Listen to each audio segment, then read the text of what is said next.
Welcome to the Steve Stine Guitar Podcast, brought to you by GuitarZoom.com. If you want to improve your guitar playing, keep listening. If you want to improve even faster, go to GuitarZoom.com, where you'll find all of Steve's premium courses, masterclasses, and memberships that'll help you quickly and easily improve your playing. Now here's your host, Steve Stine. Hey, Steve Stine here. What I'd like to talk to you about now is the importance of exploring your fretboard for the sake of creativity. Like, we spend so much time, practicing along with a metronome and a jam track and all these kind of things. And again, don't get me wrong, we need to do all of these things. But sometimes what we need to do is we just need to kind of sit and listen to the way a scale and the notes that are coming from that scale are sort of interacting with the chord that's being played. So what I like to do is sometimes what I'll do is I'll shut off my metronome and all that sort of thing, and I'll just play a static chord, just the sound of a chord. For instance, my example in this is going to be a C major chord. So we just take a plain old C major chord, and then what I do is I just explore the sounds of various scales over the top of it. Now, right now, what we're going to be doing is we're just going to be talking about the C major scale, okay?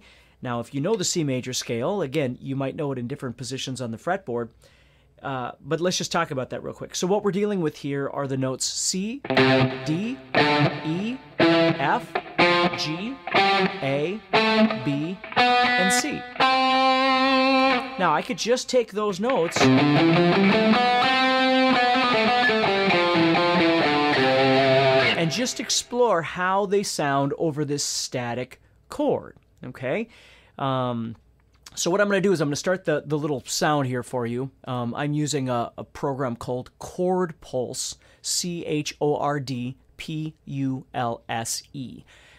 Some people like to use foot pedals, different things like that. I'm just using this software. So this is what it sounds like. That's it. So then what I do is I take my scale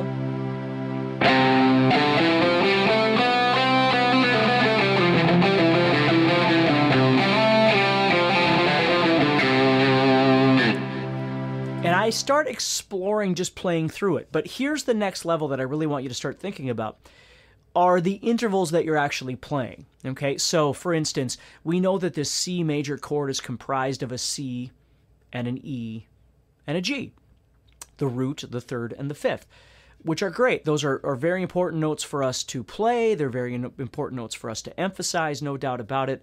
I really love emphasizing the third of a chord. I think it sounds really nice. But you can emphasize any of those and it's going to sound great.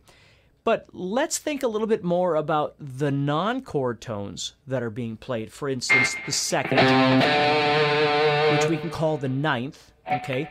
The fourth, which is often referred to as the 11th, and then the sixth, okay, which would be the 13th. So that's our root, third, fifth. Well, then we have 2, 4, and 6, which again would be 9, 11, and 13. Some people refer to those at. Now, the 2, the 4, and the 6, you have to be a little bit more careful with on how you're using them and how you're selling them, okay? Because the beautiful thing about a 2 and a 4 and a 6 is that they create a bit of anticipation because you're restraining yourself from resolving, okay? Now, again, there's a million ways that you can do this, but it's nice for you to start thinking a little bit outside the box of just playing a scale and just moving around inside the scale, if you're doing that. So if I play this track,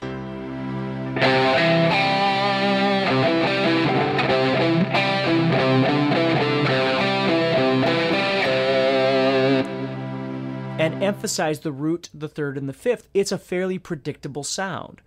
And then I can use the 2, the 4, and the 6. We're going to get to the 7 in just a second. The 2, the 4, and the 6, I can use those as sort of passing tones.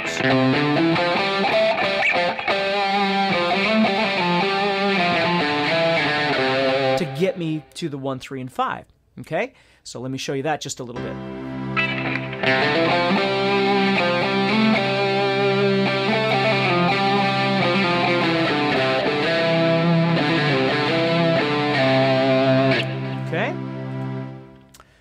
But what we could do is maybe start trying to create some sort of melody that emphasizes a bit more of the 2 or the 4 or the 6 or, again, 9, 11, 13, whatever you want to call it.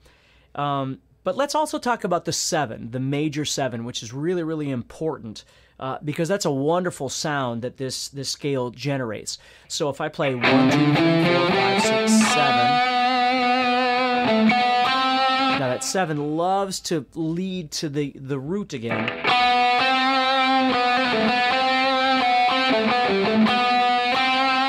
Like that. Okay?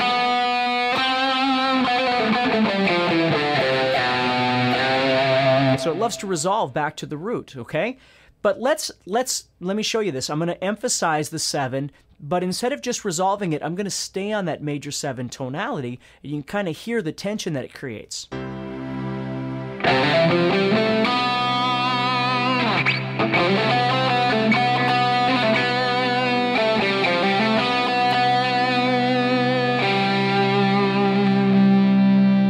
Okay, so right there you can see I resolved to the 5th. Okay, instead of always feeling obligated to resolve back to the root, I don't have to do that. I could just resolve to the 5th and I would be okay.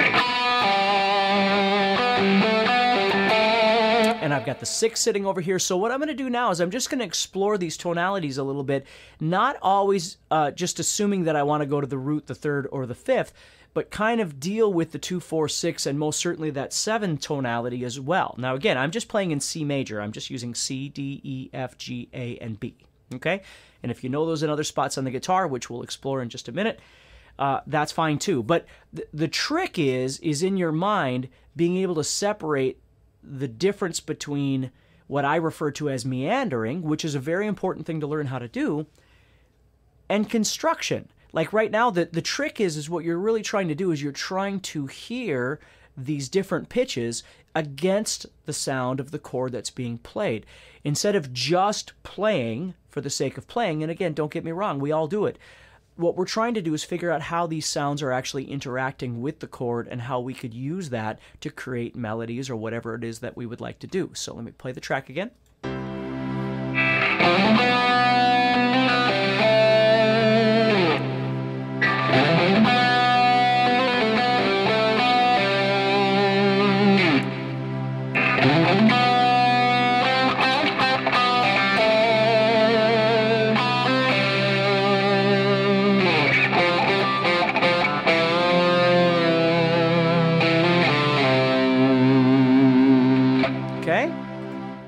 So there's something super cool about just exploring the fretboard and the sounds that it makes over a chord.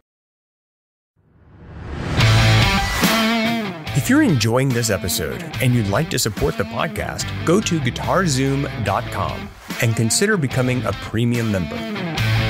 There are 3 memberships to choose from. VIP, which gives you instant access to a library of short but powerful courses as well as new bite-sized lessons each month. There's also Play Songs that gives you step-by-step lessons so you can learn to play your favorite songs fast. And finally, there's Masterclass, university-level training on everything from soloing to music theory, from blues to home recording. For more info about these memberships and all the premium courses available to you, go to GuitarZoom.com. Now back to the podcast. Now again, what I like about static chords like what I'm playing for you right now is it's not forcing me into a tempo and a groove and a time signature and all this sort of thing. I can just explore on a couple of different levels here. I can explore the fretboard and my knowledge of my fretboard with the scale that I've chosen to explore. And I can just explore the tonal qualities and the colors that these notes make against the chord that's being played. Okay? Now, again, it's easy for us to fall into this theory trap where we start thinking, well, if a C major chord is being played and I emphasize the 2, aren't we creating a C add 9 chord? And all of these things are happening, no doubt about it. But as a musician, you're not constantly trying to redefine every time you move your fingers across the fretboard what's happening. You're trying to create music, right? So if you create a melody, like, again, I'm just going to try and figure out something I'd like to do here. So I'm going to start this track.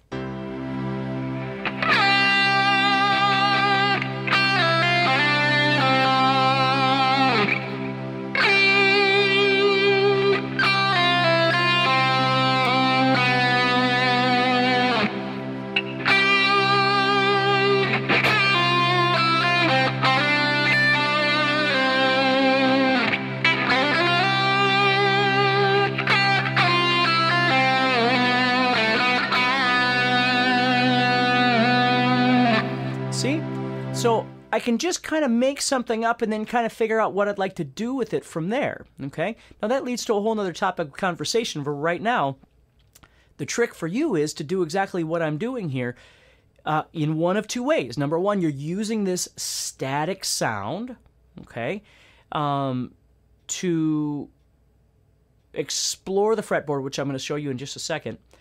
That's one thing, and the other thing is the tonality, the chord qualities, and how they're interacting with the chords that are being played. Now, when I look at my fretboard, I try not to lock myself into a position because there's so many really awesome things that you can see on this fretboard by just exploring things. You know, not just thinking like that's position 1 and then position 2, blah, blah, blah. And those are true. There's no doubt about it. Those exist on the fretboard.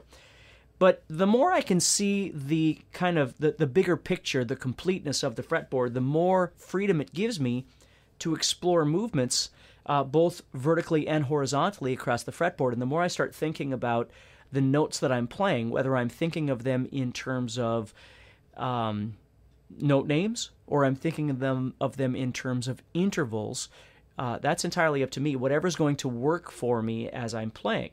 So let me kind of show you what I mean. I'm just going to sort of move across the fretboard right now, okay? Just no rhyme or reason. I'm just going to kind of have some fun here, and while I'm playing, kind of explore some different ideas with the tonalities and such.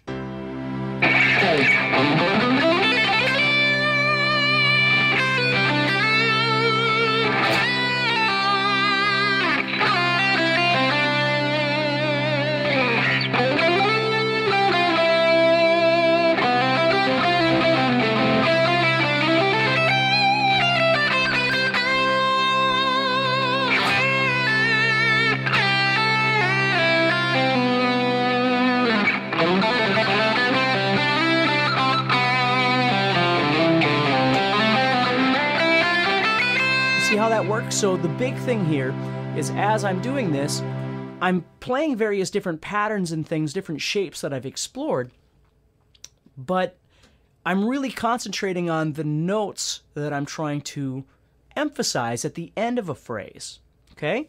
Which is a really, really neat thing to kind of explore. So right now we've got number 1, which really number 1 is just exploring the scale in a small frame and the sounds that the notes are making against the chord that's being played. The root, the third, and the fifth are giving you, an easy, rested feeling. The 2, 4, and 6, and the 7 are giving you more tension that you can play on in your soloing to resolve back to a root, third, or fifth, or possibly you don't resolve at all. You just leave it with that tension. That's entirely up to you.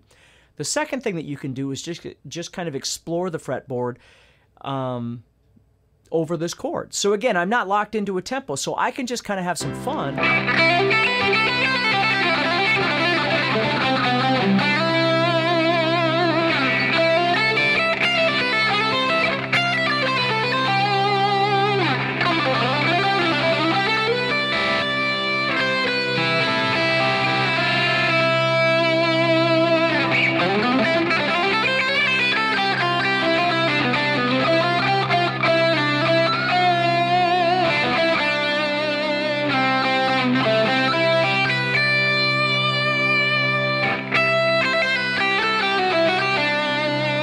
See? And just explore these sounds. Have some fun with this, okay?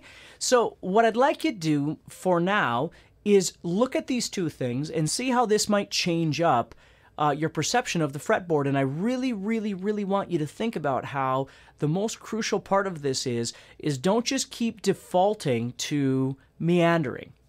Really try and start figuring out something that you can do with making some sort of musical connection with the chord that's being played, okay? Really start assessing, for instance, where your root, your third, and your fifth are, or where your 2, 4, and 6 are.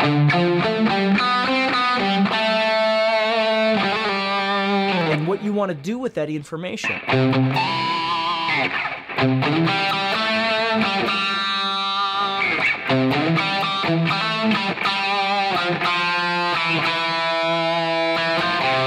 to make something that you like, whatever it might be, okay?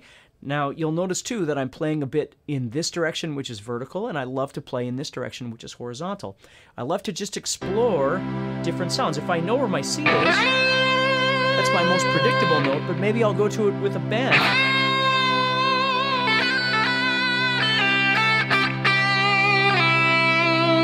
There's my root, my third, and my fifth.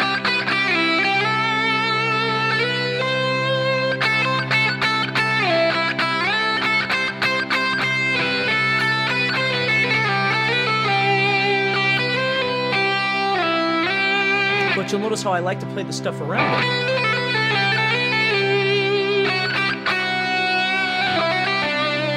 That leaves me in the Lydian, of course. Which is another topic of conversation.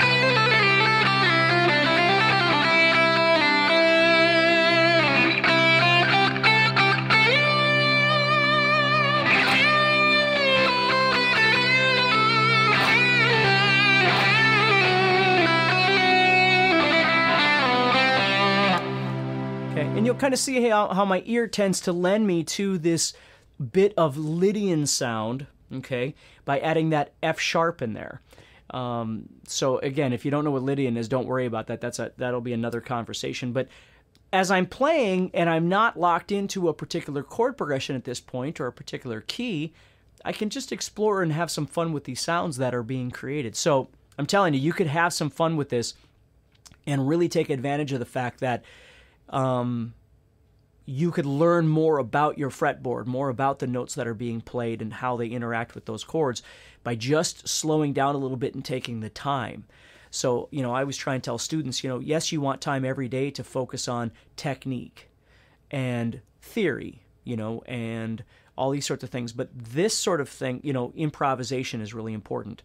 And this is an element of improvisation, but it's also kind of a crossover into songwriting, into theory, because you're leaving the realm of just moving around the fretboard and you're trying to learn how to make some sort of musical connection. And this is where you find that certain artists, really good guitar players, are really excel at this because they really have a strong connection to how their playing is interacting with the chord that's being played underneath them. So worth thinking about a little bit. See what you can do with this and let us know if you have any questions.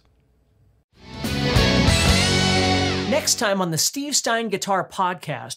But basically, if you understand, first of all, let me explain the concept of modes to you as easy as I can. The term mode really just means degree, right? The mode, if you're in a certain mode of your life, you're in a certain place in your life, okay? So modes tend to get blown out of proportion of what it actually means. Now, it's usage, again, usage on the guitar goes on forever, okay? But let's just understand, if we were in the key of C major, what that tells us is we've got 7 different notes, we've got 7 different chords, okay? And we also learned that we can take the C major scale and by emphasizing the 6th chord, which is a minor chord, it gives us what we call the relative minor. So if we're in the key of C major, and please also remember too, if I play this, do I have to go down here to play A minor? Do I have to go anywhere else to play A minor? And the answer is no. I could stay here.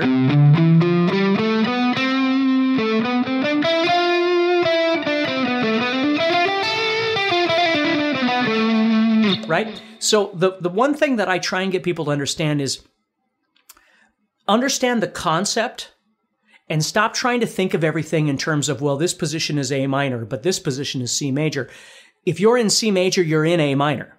You just are, like what we did with the pentatonics. They're all working the same way.